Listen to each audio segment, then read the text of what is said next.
देखिए आज जो है 4th नंबर जो चैप्टर है वो स्टार्ट करने वाले फिजिक्स का, जिसका नाम है गतिमान आवेश तथा चुंबकत्व, यानी कि मूविंग चार्ज। क्या चीज?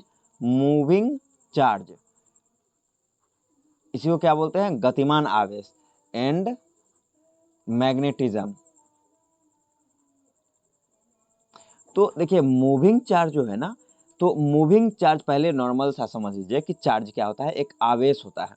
अब आवेश को अगर बात करें ये कौन सा क्षेत्र बनाता है, तो ये बनाता है विद्युत क्षेत्र, जिसको ई से डिनोट करते हैं। ठीक है, तो जब चार्ज को क्या कर दे रहे हैं, मूव कराते हैं। ठीक है ना, मान लेते हैं ये एक वायर है और चार्ज जो है लगातार इसमें मूव कर रहा है, तो मूविंग चार्ज यानी कि जो चार्ज है वो गति कर रहा होता है, तो उसको क्या बोलते हैं? हम विद्युत धारा बोलते हैं। क्या बोल देते हैं?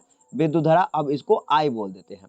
तो चार्ज के कारण जो क्षेत्र उत्पन्न होता है उसको ई से डिनोट करते हैं, और आई के कारण जो क्षेत्र बनता है उसको बी से डिनोट करते हैं। यानी कि एकांक आवेश जो है उसके कारण कोई अगर क्षेत्र बन रहा है तो उसको क्या बोलेंगे?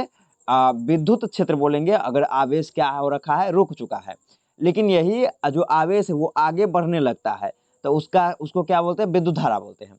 अब विद्युत धारा के चारों तरफ, जहाँ ये विद्युत धारा यहाँ पर से जा रहा है, तो इसके चारों तरफ जो है कौन सा क्षेत्र बनेगा? चुंबकीय क्षेत्र बनेगा। चुंबकीय क्षेत्र को हम क्या करते हैं? बी से डिनोट करते हैं। ठीक है, लेकिन ये कब पता चला? ठीक है ना, तो देखिए ऑस्टेड ऑस्टेड का एक नियम है। ऑस्टेड का नियम नहीं, उसको प्रयोग हम बोलते हैं। ठीक है ना, पूछता है कि ऑस्टेड के प्रयोग क्या था। तो ऑस्टेड का प्रयोग क्या था कि इसने एक जो चालक तार होता है उसको लेकर उससे धारा प्रवाहित करवाया। तो इसको चालक तार जिसे धारा प्रवाहित हो रहा हो उसको हम क्या बोलते हैं?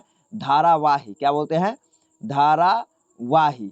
यानी कि वैसी चालक तार जिससे को क्या चीज प्रवाहित हो रहा है? धारा प्रवाहित हो रहा है। अब ये जो प्रवाहित हो रहा है, तो मैंने क्या बोला कि जो आई यानी कि विद्युत धारा से अगर जो क्षेत्र बनता है उसको क्या बोलते हैं? चुंबकीय क्षेत्र। तो इसके चारों ओर भी क्या बनने लगता है? चुंबकीय क्षेत्र बनने लगता है।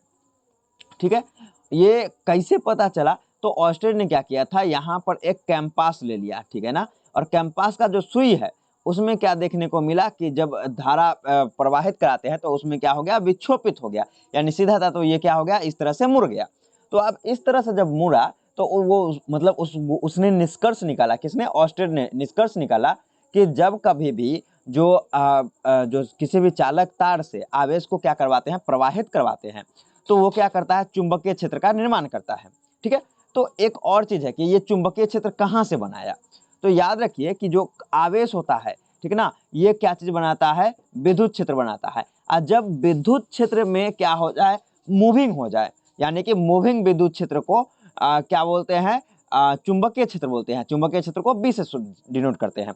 तो जब कभी भी वैसे विद्युत क्षेत्र जो क्या हो रहा है, जिसमें मूव हो रहा हो, जो मूविंग कर रहा हो, तो उसको क्या बोल दे सकते हैं हम लोग?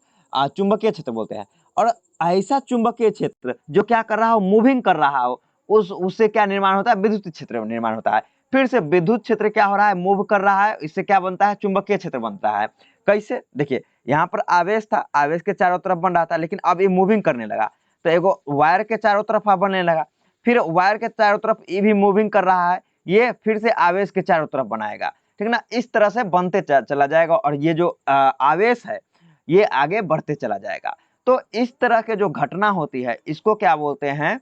कि इलेक्ट्रोमैग्नेटिक वेव। क्या बोलते हैं? इलेक्ट्रोमैग्नेटिक वेव, यानी कि विद्युत चुंबकीय तरंग। क्या बोलते हैं? विद्युत चुंबकीय तरंग। ये टॉपिक जो है वो आगे पढ़ने को मिलेगा अपने लोगों को।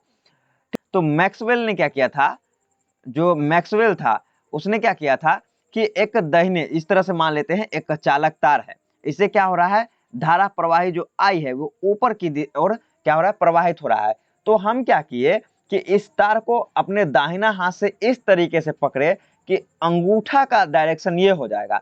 तब क्या होगा? उंगली इस तरह से क्या होगा? तार को पकड़े रहेगा। ठीक है ना, तो अब ये जो तार को जिस डायरेक्शन में हम पकड़े हुए हैं उसी डायरेक्शन में क्या बन रहा है? विद्युत चुंबकीय क्षेत्र बन रहा है। क्या बन रहा है? विद्युत चुंबकीय क्षेत्र बन रहा है। लेकिन विद्युत चुंबकीय क्षेत्र को डिनोट करने के लिए दो साइन का यूज होता है। ठीक है ना, एक होता है डॉट और एक होता है क्रॉस साइन का। अब डॉट साइन का यूज कहाँ होता है? क्रॉस साइन का यूज कहाँ होता है? तो जब कभी भी विद्युत क्षेत्र, जैसे कि मान लेते हैं हम अभी या आप अभी क्या कर रहे हैं? डेस्कटॉप या मोबाइल में वीडियो देख रहे हैं। तो वीडियो देख रहे हैं और ये एक तरह के मतलब तार है, और इसमें क्या हो रहा है कि इस तरह से जो है विद्युत क्षेत्र बन रहा है। इस तरह से क्या बन रहा है, विद्युत क्षेत्र बन रहा है। तो अगर मान लेते हैं कि यहाँ पर हम इसको एकदम आंख के सामने से देख रहे हैं, तो यहाँ पर से ये मुड़ना स्टार्ट हुआ। मान लेते हैं अगर हम एकदम आंख के पास लेके जाते तो लगता क्या कि ये मेरे ओर आ रहा है, क्या क्या हो रहा है, मेरे ओर। लेकिन यही मान लेते हैं कि ये इस तरह से गया, अब यहाँ के बाद क्या है, वो मेरे से दूर जा रहा है। यहाँ पर क्या हो रहा है, ये पॉइंट पर क्या हो रहा है, मेरे से दूर जा रहा है, और ये पॉइंट पर क्या हो रहा है कि ये पॉइंट पर क्या हो रहा है, मेरे ओर आ रहा है। ठीक है ना, इस तरीके से हम कह सकते हैं।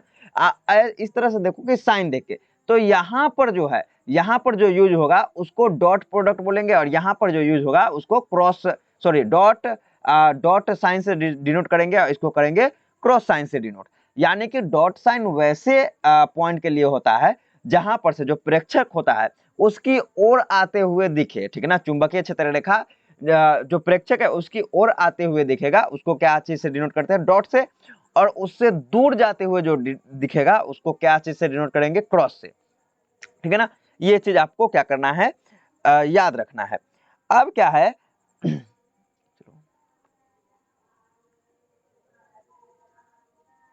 हाँ, एम्पियर, एम्पियर का सिद्धांत जो था, ठीक ना, एम्पियर ने क्या बोला था कि समान जो चालक तार है, क्या है, समान चालक तार एक दूसरे को क्या करता है, विकर्षित करता है।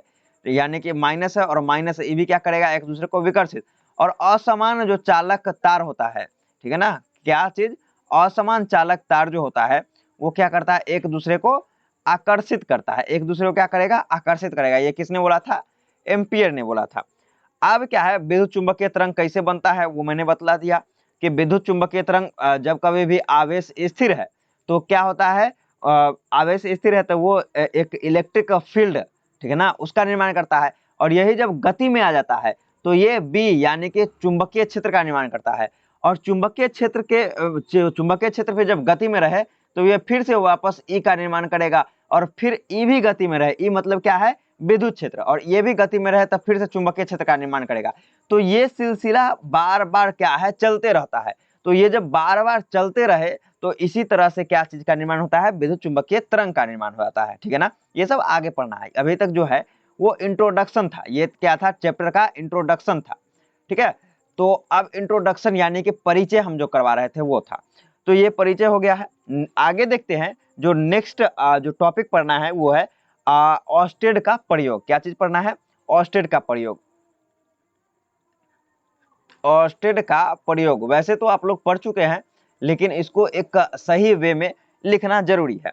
ठीक है ना, तो ऑस्टेड के प्रयोग में खोज क्या हुआ था, ऑस्टेड के प्रयोग में क्या हुआ था खोज, तो आप लोग मैं जैसे जैसे बोल रहा हूं वैसे वैसे लिख लीजिए। ठीक है ना, कि एक सीधे तार में विद्युत धारा प्रवाहित करने पर, ठीक है, एक सीधे तार में विद्युत धारा प्रवाहित करने पर पास रखी कैंपस की, ठीक है, एक सीधे तार में विद्युत धारा प्रवाहित करने पर पास रखी कैंपस की चुंबकीय सुई विक्षेपित होती है। ठीक है, क्या बोला मैंने कि एक जो चालक तार है, ठीक है ना, यानी कि ये धारावाही तार है, इससे धारा क्या है, प्रवाहित हो रहा है। तो इसके पास जब हम क्या रखे हैं, एक कैंपस रख दिए हैं, ठीक है ना, तो इसमें जो चुंबकीय सुई, ये जो इसको क्या बोलेंगे, चुंबकीय सुई, इसमें क्या हो जाता है, विक्षेपित हो जाता है। क्या होता है, विक्षेपण देखने को मिलता है। ये खोज हो गया। अब इससे निष्कर्ष क्या मिलता है, इससे जो निष्कर्ष है वो क्या निकलता है उसके बारे में बात करते हैं। ठीक है, तो निष्कर्ष में लिखो कि गतिमान आवेश अपने चारों ओर, गतिमान आवेश अपने चारों ओर चुंबकीय क्षेत्र, ठीक ना, चुंबकीय क्षेत्र के साइड में इस तरह से बी लिख देना कोष्ठ में, चारों ओर चुंबकीय क्षेत्र उत्पन्न करती है। ठीक है ना, चारों ओर क्या करती है, चुंबकीय क्षेत्र उत्पन्न करती है। एक नोट में तुम लोग लिख लेना कि नोट में लिखना है, ठीक है ना, फर्स्ट लिखना है कि जब आवेश क्या हो, स्थिर हो, ठीक है ना, यानी कि स्थिर आवेश क्या चीज का निर्माण करता है, स्थिर आवेश करता है सिर्फ और सिर्फ इलेक्ट्रिक फील्ड का निर्माण। क्या चीज का, इलेक्ट्रिक फील्ड का निर्माण करता है। और सेकेंड में रखना है गति आवेश, ठीक है ना, यानी गति का आवेश जो होता है वो किसका करता है, ये इलेक्ट्रिक फील्ड का भी निर्माण करता है, और जो विद्युत क्षेत्र है उसका भी निर्माण करता है। कैसे, मैंने बतलाया कि जब कभी भी इलेक्ट्रिक फील्ड गति में कर जाता है तो वो विद्युत क्षेत्र, और विद्युत क्षेत्र भी गति में करता है तो इलेक्ट्रिक फील्ड। तो इस तरह से क्या बोला जा सकता है कि गति आवेश किसका किसका, इलेक्ट्रिक फील्ड का भी निर्माण करता है और विद्युत क्षेत्र का भी निर्माण करता है, इसलिए इसको बाद में इलेक्ट्रोमैग्नेटिक बोल दिया जाता है। ठीक है, तो ये हो गया। चुंबकीय जो क्षेत्र है उसका मतलब उसको किस तरह से हम लोग डिनोट करते हैं, चुंबकीय क्षेत्र रेखा को किस तरह से डिनोट करते हैं। मान लेते हैं ये यहाँ पर मेरे ओर आ रहा है, ये वापस जा रहा है, ठीक है ना, तो इसको हम क्या करेंगे, डॉट प्रोडक्ट से इसको क्या करेंगे, क्रॉस सॉरी डॉट से और इसको क्रॉस से क्या करेंगे, डिनोट करेंगे। ठीक है ना, ये हो गया। अब क्या है कि चुंबकीय बल, ठीक है ना, चुंबकीय फोर्स, दो टॉपिक आता है, चुंबकीय बल ये पहले पढ़ना पड़ेगा, उसके बाद है चुंबकीय क्षेत्र। ठीक है, चुंबकीय क्षेत्र, ये दोनों जो है कल हम देखेंगे दोनों टॉपिक। आज क्या है कि मेरे आस पड़ोस में 2-3 जो शादियां है वो चल रही है, जिसके कारण आवाज जो है वो काफी ज्यादा आ रहा है। मैं यहाँ पर साउंड फिल्टर कर करके वीडियो बनाने का कोशिश कर रहा हूँ, फिर भी यहाँ पर आवाज आ रहा है।